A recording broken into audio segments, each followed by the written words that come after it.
गांव रामनगर एक छोटा सा गांव था, जहां पहले इस गांव में हरे भरे दरख्त, बहते हुए तालाब और हरे भरे खेत थे। वही इस साल की तपती गर्मी ने इस गांव का मानो जैसे नक्शा ही बदल दिया हो।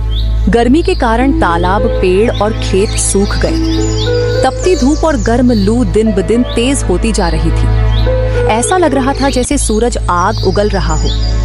गर्मी के कारण लोग सिर्फ जरूरी काम होने पर ही घर से बाहर निकल रहे थे। इस गांव के बीचों बीच एक ठंडी शरबत की दुकान थी, जहां ये दुकान खाली पड़ी रहती थी।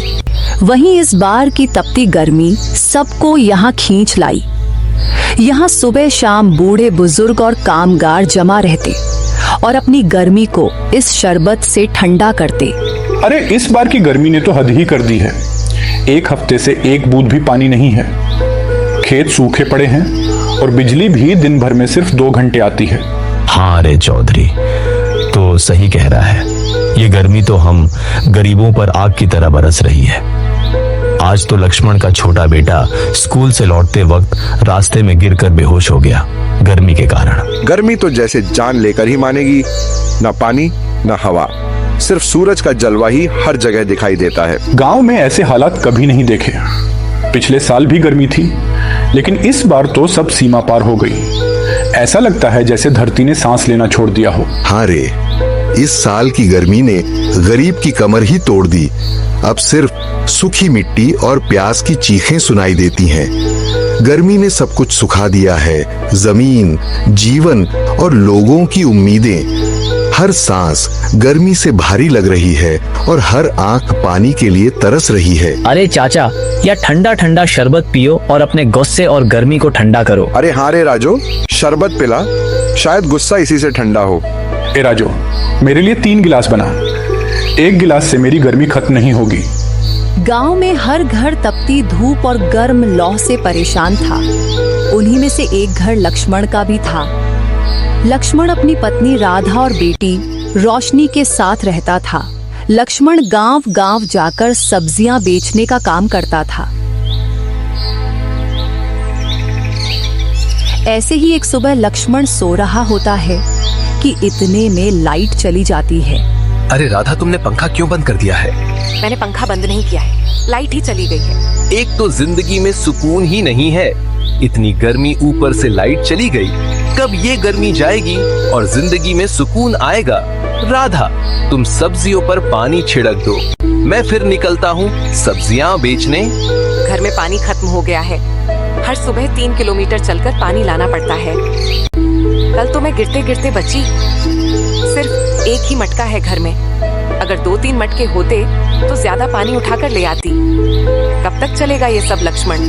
मैं क्या करूँ राधा, गांव में सभी परेशान हैं। पानी के कारण गर्मी की वजह से सारे तालाब सूख चुके हैं इस गांव के। पापा, मुझे प्यास लग रही है। अरे सुनो, बिल्कुल भी पानी नहीं है, आप ले आओ ना।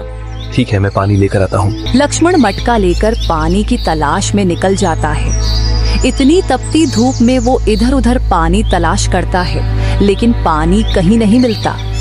लक्ष्मण पसीने में सराबोर हो जाता है और थक कर एक पेड़ के नीचे बैठ जाता है। इतनी गर्मी हो रही है, कुछ देर बैठ जाता हूँ, फिर पानी ढूंढूंगा। इतने में वहाँ से एक आदमी पानी लेकर गुजर रहा होता है। लक्ष्मण की नजर उस पर पड़ती है और वो कहता है, भाई तुमने ये पानी कहाँ से लिया है? गांव के बाहर 4 किलोमीटर दूर एक और गांव है, वहाँ से लिया है। जैसे ही लक्ष्मण यह सुनता है, वो तुरंत खड़ा हो जाता है और पानी लेने निकल पड़ता है। जैसे ही वो तालाब के पास पहुंचता है, तो क्या देखता है कि उस तालाब के पास लोगों की भीड़ लगी है और वहाँ लोग पानी पैसे देकर खरीद रहे हैं। लक्ष्मण को गुस्सा आ जाता है और वो बोलता है, तुम लोग ये क्या कर रहे हो? तालाब का पानी पैसों में खरीद रहे हो?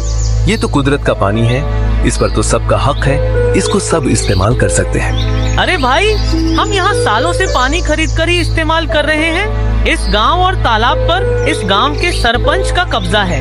इस आदमी की यह बातें सुनकर लक्ष्मण दंग रह जाता है और कहता है, आप लोग खामोशी से पानी खरीद रहे हैं बिना कुछ बोले। इसी बात का सरपंच फायदा उठा रहा है। इस गांव में किसी की हिम्मत नहीं है जो सरपंच के आगे कुछ बोले, और अगर कोई हिम्मत करता है तो सरपंच उसे मार पीट कर गांव से निकाल देता है। मैं किस चक्र में फंस गया हूँ? मैं यह कैसे भूल गया कि मैं किसी और के गांव में खड़ा हूँ? मैं तो पानी की तलाश में निकला था। अगर मैंने यहाँ कुछ भी बोला तो यह सरपंच मुझसे भी मारपीट करेगा। मुझे पानी लेकर निकलना चाहिए। अगर यहाँ से पानी नहीं मिला तो इस गर्मी में मारे मारे फिरना पड़ेगा। अरे तुम्हें नहीं लेना तो जाओ, हमें तो लेने दो। लक्ष्मण के पास पानी खरीदने के अलावा कोई और चारा नहीं था। वह पैसे देकर पानी खरीद कर घर लाता है। पानी संभाल कर इस्तेमाल करना बहुत महंगा है। महंगा है क्या मतलब? मैं पानी पैसे में लाया हूँ। हद हो गई है। क्या पानी भी पैसों में मिलेगा? क्या करे राधा, गर्मी के कारण पानी की बहुत कमी है और ये बड़े लोग इस चीज का फायदा उठा रहे हैं। तुम मुन्नी को पानी पिलाओ, मैं सब्जियां बेचने जा रहा हूँ।